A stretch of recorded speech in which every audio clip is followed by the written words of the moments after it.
Saturday, April 19th, just after Good Friday, and it's Nick here with the 33 Hot Rod update. What you're seeing on the screen right now is my spreadsheet. That's my ISIS Factory 5 wiring diagram spreadsheet. That tells me where every master cell lead and every power cell lead goes to, and it was designed for me by Jay Harris at ISIS, as well as Mike Weber, I believe his last name is, at ISIS. These two guys, very helpful, have done a lot for me to help customize the wiring setup in the 33 Hot Rod. So just a quick overview. Of course, we had it running, and we had a temporary dashboard. If you remember the last video I posted, where we were using the key ignition, you know, traditional key start. But since then, we've made a few changes, and I'm going to walk you through those wiring changes. We reprogrammed the master cell with the help of the programming tool from ISIS, and they were able to make each of the switches in the car do something slightly different, and of course we chose to go with a one-button start.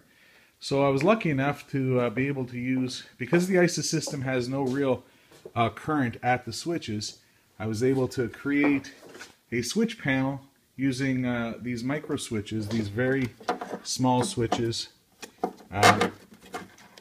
This is a temporary panel, and I've created a harness, and each of these buttons will do a function in the car. It'll sit something like that.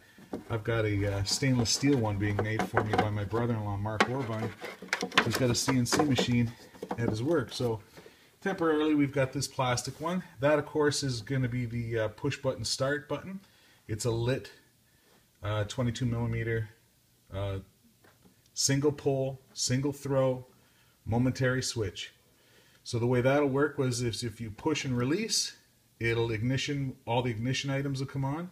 And if you push and hold, ignition kicks on, and then it goes to the starter. And then you release, car is running, hit it one more time, car stops. Then this is windows up and down, left and right, and power locks. We'll be using suicide pins for those, in and out. And that's the trunk popper. And of course that's all on a harness attached to the center console. That's a Dr. Ruth's fiberglass center console.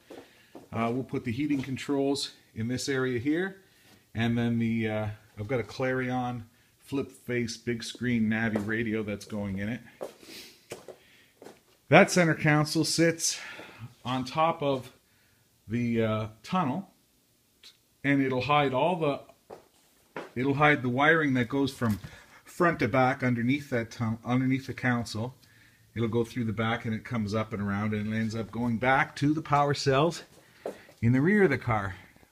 So there's a power cell on this side here, and then that's the in motion power windows and power locks power cell. That one actually handles polarity, so you know, locks go in and out, windows go up and down, and that power cell manages that setup. So the master cell now, all of the switch harnesses run basically into that. That'll connect into that center console switch harness with those 7 buttons on it. Then you've got just a few leads, like this is a radio and the heater, the radio and 12 volt wires for the radio and heater. This is an interior light switch. The headlights, all of the lights will go on a headlight switch, just a toggle switch on this wire. Then I've got to hook up all the air conditioning wiring, etc.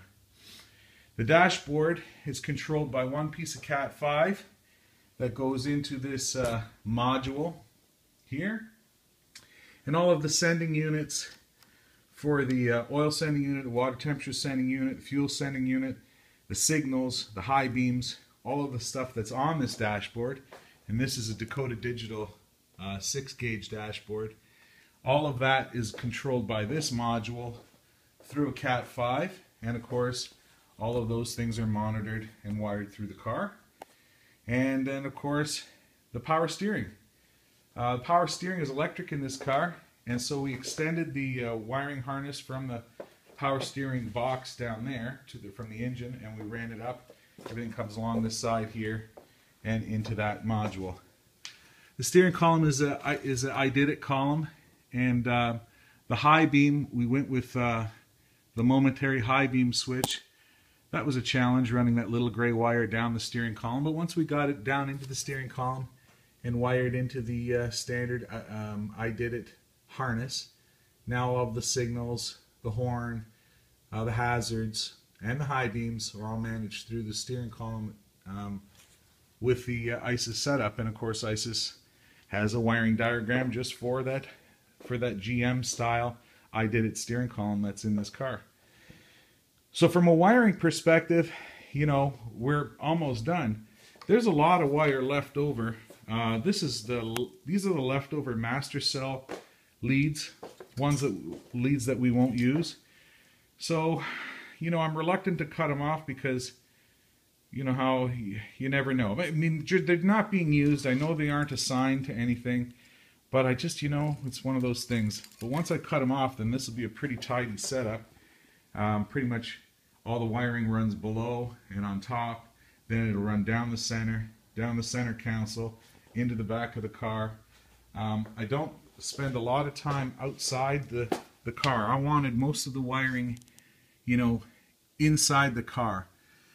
When it comes to stereos, etc., well, here's what we've got. We've ordered some really high output 4-inch coax speakers that will sit in the kick panels here. I've got to drill a hole. It's big enough, just big enough to put them here.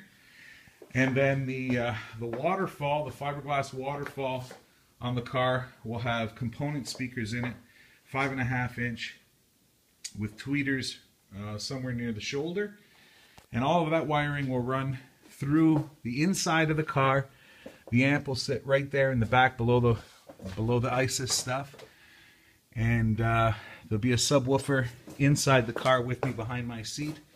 It's an enclosed kicker, 10-inch, but it's all self-enclosed. So with the amp, the speakers, the stereo, I've still got to figure a way to run all that. I still have to run all that wiring, but again, it'll all run through the center console, underneath the center console, but above the tunnel and inside the car. Because there's a lot of wiring that goes outside the car on the Factory 5 setup, and I'm not a fan.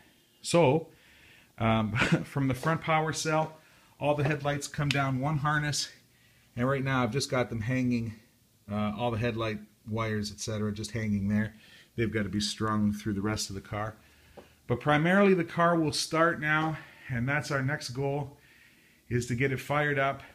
I've got to adjust the throttle linkage just to make sure everything is, I noticed when I started the car before that it seemed to be, the throttle seemed to be sticking just a touch, because I'm not real happy with the way I've got the throttle mounted on the floor, so I got to do a little adjustment there.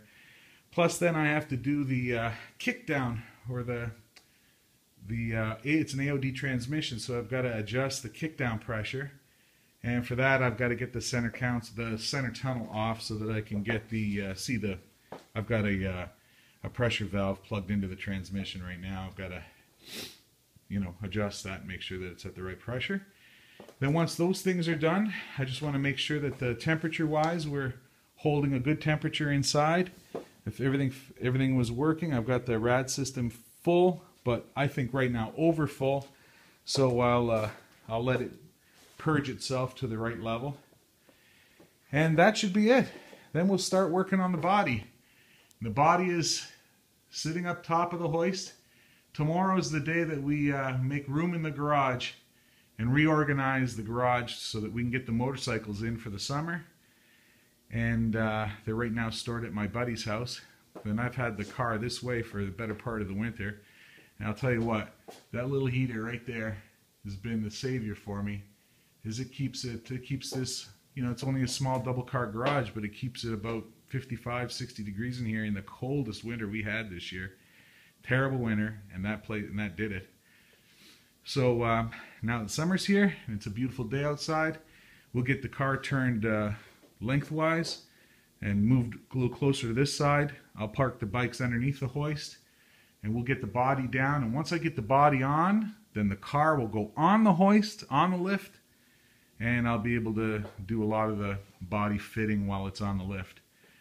But that's the goal. We want to get this thing started, get the body on and get the panels fitted and get them roughed in, finish off the wiring. And, you know, I don't think it's going to be a this year release, but at my rate. But it's been fun, and we're going to keep working on it, plugging away. So, talk to you soon.